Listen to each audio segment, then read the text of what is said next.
নমস্কার, আমি দশমিনা। নমস্কার, আমি ইন্দ্রাণী। শুরু করছি বিয়ন্ড পলিটিক্স। ভাঙাচোরা দল নিয়ে রাজ্য জয়, শ্রমিক শুভেন্দুর কম্য নয়। আর কদিন পরেই তো বাংলায় ভোটের বাদ্যি বেজে উঠবে। হ্যাঁ, আর মাসখানেক পরেই তো বাংলার ভোট। তার শুনছিলাম বিজেপি নাকি লম্বা লম্বা দাবি করছে কি সব সমীক্ষা নিয়ে। পদ্ম শিবিরের দাবি 3টে সমীক্ষা নাকি বলেই দিয়েছে বাংলায় সরকার গড়বে বিজেপি। 135 থেকে 150 আসন পাবে নাকি বিজেপি। 135 থেকে 150 আসন, তাহলে তো সরকার গড়ার সময়ের অপেক্ষা নাকি। 2024-এর আগেও বিজেপির এরকম সমীক্ষা হয়েছে। তার আগে বিধানসভা নির্বাচনেও বিজেপি প্রায় সরকার গড়েই ফেলেছিল। শুধু সমীক্ষাই সরকার গড়েছিল বলো? ভোটের রেজাল্টে তো শুধু আসন ছিল ওই ছিটে ফোটা। বিজেপি বলছে আগের বার 77 ছিল, এবার 1 লাফে নাকি 150 হবে। কিন্তু কোন কোন আসনে হবে আর কিভাবে হবে সেসব কেউ জানে না। বিজেপি বাইরে থেকে লোক আনছে, অজ্ঞাত পরিচয় লোকজন এলাকায় এলাকায় ঘুরে বেড়াচ্ছে। তৃণমূলের স্ট্র্যাটেজিস্ট যেমন আইপ্যাক, বিজেপিরও কি স্ট্র্যাটেজিস্ট আছে? আছে, একটা নয় 5টা। বাংলার ভোটের জন্য 5টা কনসালটেন্সি ফার্ম বিজেপির হয়ে কাজ করছে। তার সঙ্গে আছে আরএসএস। সব মিলিয়ে কোটি কোটি টাকার খেলা, তাই তো? তা তো বটেই, কিন্তু এর সবকিছু আরও একটা জিনিস স্পষ্ট করে দেয়। কি বলো তো? বিজেপির সংগঠন নেই, বাংলায় বিজেপি ফাঁপা, তাই বাইরে থেকে লোক আনতে হয়, আরএসএসকে ঝাঁপিয়ে পড়তে হয়। আরএসএস তো বলেছিল যে আরএসএস ছাড়া বিজেপি শূন্য। আমাকে বলো তো যে ঠিক কিভাবে ভোট সামলাচ্ছে বিজেপি আর বাইরের লোকেদের কিভাবে কাজে লাগাচ্ছে। তুই এই খবরটা দেখ, তাহলে নিজেই সবটা বুঝে যাবি। মালদার শেখপুরা গ্রামে রাতের অন্ধকারে বহিরাগতদের দিয়ে বিজেপির পোস্টার লাগানোর ঘটনা শুধু একটি বিচ্ছিন্ন ঘটনা নয়। সেদিন গ্রামবাসীরা 2 অচেনা ব্যক্তিকে ধরে পুলিশে দেয়। তাদের সঙ্গে ছিলেন এক স্থানীয় অটো চালক। পরে দলের জেলা নেতৃত্ব স্বীকার করে কেন্দ্রীয় নেতৃত্বের নির্দেশেই একটি বেসরকারি সংস্থার মাধ্যমে পোস্টার লাগানো হচ্ছিল। এটি পশ্চিমবঙ্গে বিজেপির সংগঠনগত দুর্বলতারই ছবি তুলে ধরছে। বিজেপি 2026 বিধানসভা ভোটের আগে অন্য রাজ্য থেকে বিপুল সংখ্যক নির্বাচনী সহায়ক এনে মাঠে নামিয়েছে। দলের সূত্র বলছে প্রায় 3500 জন বহিরাগত কর্মী ইতিমধ্যেই রাজ্যের নানা জেলায় কাজ করছেন।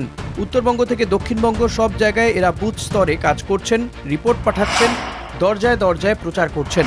রাজ্য নেতৃত্ব বলছে এরা সহযোগী, রাজ্যের কর্মীদের বিকল্প নয়। বাস্তবে স্থানীয় সংগঠন যে দুর্বল সেটাই এতে স্পষ্ট। 2021-এর পর বিজেপি নিজেই মেনেছে যে বুথ নেটওয়ার্ক, কল্যাণ প্রকল্পের সংযোগ এবং ভোটের দিন সাংগঠনিক শক্তি তৃণমূলের সাংগঠনিক শক্তির কাছে তারা পিছিয়ে। সদস্যপদ অভিযানে 1 কোটির লক্ষ্যমাত্রা ধরা হলেও অর্ধেকও পূরণ হয়নি। নতুন সক্রিয় সদস্য কম। সক্রিয় সদস্যদের মধ্যেও আবার অনেক নাম ভুয়ো বলে সন্দেহ। এবার তাই ডিজিটাল অডিট শুরু হয়েছে। কর্মীদের ঘাটতি ঢাকতে উত্তরপ্রদেশ, হরিয়ানা, অন্ধ্রপ্রদেশ, হিমাচল ও কর্ণাটক থেকে সিনিয়র সংগঠকদের এনে হাওড়া, হুগলি, মালদা ও শিলিগুড়ি করিডোরে দায়িত্ব দিয়েছে বিজেপি। বুথ স্তর থেকে তথ্য নিয়েই প্রার্থী বাছাই করার কথাও বলা হচ্ছে। জনগণের উপদেশও চাইছে বিজেপি। ভোটের আগে সংকল্পপত্র তৈরির জন্য 1000 drop box, QR code, email, toll free number চালু হয়েছে, যেখানে জনগণ নিজেদের দাবি দেওয়া ও পরামর্শ জানাতে পারবেন। রাজ্য নেতারা বাজারে বাজারে ড্রপ বক্স নিয়ে ঘুরছে। সঙ্গে রয়েছে প্রায় 1300টি সভা ও কর্মসূচির পরিকল্পনা। সব মিলিয়ে বিজেপির কৌশল স্পষ্ট। রাজ্যে নিজেদের সংগঠন দুর্বল, তাই বাইরে থেকে লোক এনে ঘাটতি ঢাকতে হচ্ছে। বাংলায় বিজেপি আজও অনেকটাই দিল্লি আর গোবলের ভরসাতেই দাঁড়িয়ে। ঢাল নেই, তরোয়াল নেই, নিধিরাম সর্দার। সব প্রবাদের পেছনে একটা গল্প থাকে। এই প্রবাদের গল্পটা জানিস? না, কি গল্প বলো তো? কথিত আছে কোনো এক গ্রামে নিধিরাম নামে কেউ একজন সত্যিই ছিল। সে মুখে শুধু বড় বড় কথা বলতো। সে বলতো আর তার মতো বীর নাকি ত্রিভুবনে কেউ নেই। গ্রামের লোকও বিশ্বাস করতো, ভাবতো সত্যি কোনো বিপদে একমাত্র নিধিরামই বাঁচাতে পারে। তারপর কি হলো? একদিন সে গ্রামে পড়লো ডাকাত। ডাকাত এসে সব লুটে পুটে নিয়ে চলে গেল। নিধিরামের টিকিও সেদিন কেউ দেখতে পেল না। নিধিরাম ঢপ মেরেছিল? স্রেফ ঢপ। গ্রামবাসী সেটা বুঝতে পেরেই চেপে ধরলো নিধিরামকে।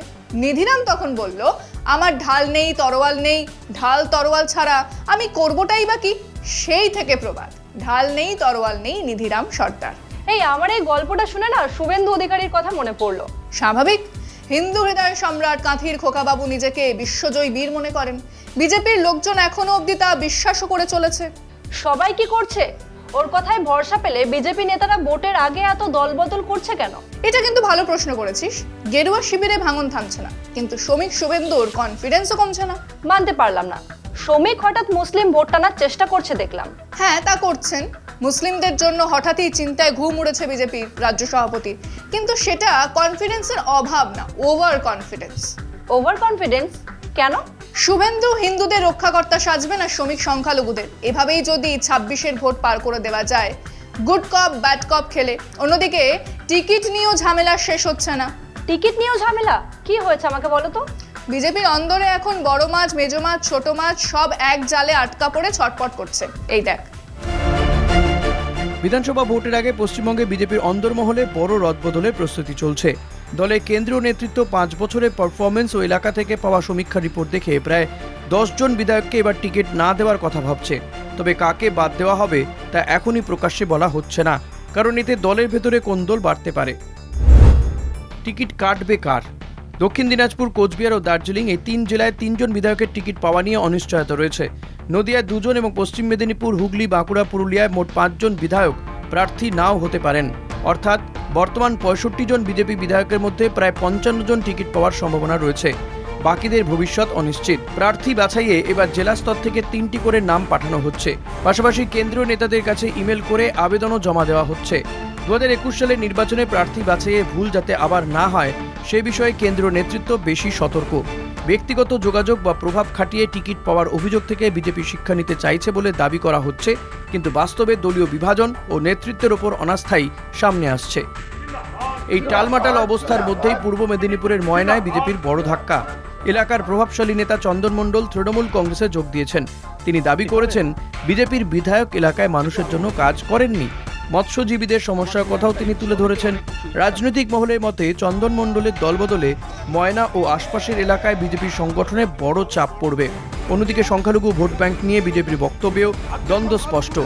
রাজ্য বিজেপির সভাপতি শ্রমিক ভট্টাচার্য এখন বলেছেন, রাজ্যে রাজনৈতিক হিংসায় মুসলিমরাই সবচেয়ে বেশি ক্ষতিগ্রস্ত।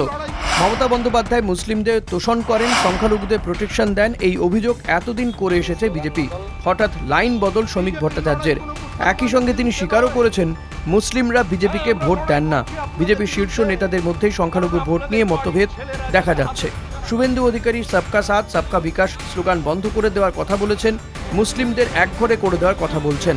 আবার শ্রমিকের মতো নেতারা সংখ্যালঘু মোর্চার প্রয়োজনীয়তার কথা বলছেন। এই দ্বিচারিতা বিজেপির রাজনৈতিক অবস্থানকে দুর্বল করছে। বেকারত্ব নিয়েও বিজেপির সমালোচনা রাজনৈতিক উদ্দেশ্য প্রণোদিত বলে মনে করছেন অনেকে। রাজ্য বাজেট নিয়ে অভিযোগ তোলার পাশাপাশি বিজেপির নিজেরা রাজ্য সংগঠনের ভিত শক্ত করতে ব্যর্থ। টিকিট বন্টনে অনিশ্চয়তা, নেতাদের দলবদল ও সংখ্যালঘু প্রশ্নে বিভ্রান্তি সব মিলিয়ে ভোটের মুখে বিজেপি পশ্চিমবঙ্গে নিজেদের অবস্থান নিয়েই সংকটে। হাস্যকর অবস্থা হয়েছে বিজেপির। বিগত 5 বছর ধরে হাস্যকর অবস্থাই ছিল। বিরোধী হিসেবেও ব্যর্থ কি করে হতে পারে একটা দল, বলো তো? সেটাই তো মজা। ওই যে কোন এক তৃণমূল নেতার কথায়, শুভেন্দু যতদিন থাকবেন বাংলার বিজেপি আসার চান্স নেই। এত স্ট্র্যাটেজি, এত টাকা, এসব দিয়েও কিচ্ছু হচ্ছে না। হবে না, তার কারণ একটাই। কি কারণ বলো তো? শুধুমাত্র টাকার জোরে আর এজেন্সির জোরে বাঙালির সত্তাকে জয় করতে পারবে না বিজেপি। বাংলাকে বুঝতে গেলে বাঙালিকে বুঝতে হবে। বিজেপি মিথ্যে প্রচার করে যাচ্ছে, স্কুলে নাকি সরস্বতী পুজো হয় না, বিজেপি এলে সরস্বতী পুজো হবে। তুই আমায় বাংলার একটা স্কুল দেখা যেখানে সরস্বতী পুজো হয় না, কচি কাচারা সেজে গুজে স্কুলে যায় না। বিজেপিও কি দেখাতে পারবে? শুধুমাত্র মিথ্যে প্রচার আর মিথ্যে আশ্বাস। নারী সুরক্ষার কথা বলছে বিজেপি। নারী সুরক্ষায় কোন রাজ্যে সবচেয়ে পিছিয়ে জানিস? জানি, সবচেয়ে অসুরক্ষিত দিল্লি। প্রশাসন বিজেপির হাতে। রাজস্থান, হরিয়ানা, মহারাষ্ট্র, উড়িষ্যা এই রাজ্যগুলোতে সবচেয়ে বেশি অপরাধ নারীদের বিরুদ্ধে। সব বিজেপি রাজ্য। শুধু মিথ্যাচার আর মিথ্যে প্রচার করে বাংলার মানুষকে ভুল বোঝানো যাবে না, এটা বিজেপির নেতারা অল্প স্বল্প বোঝে। যা বলেছো, চলো শেষ করি। বিয়ন্ড পলিটিক্স আজ এই পর্যন্তই। দেখতে থাকুন কলকাতা টিভি, রাত দিন 7 দিন।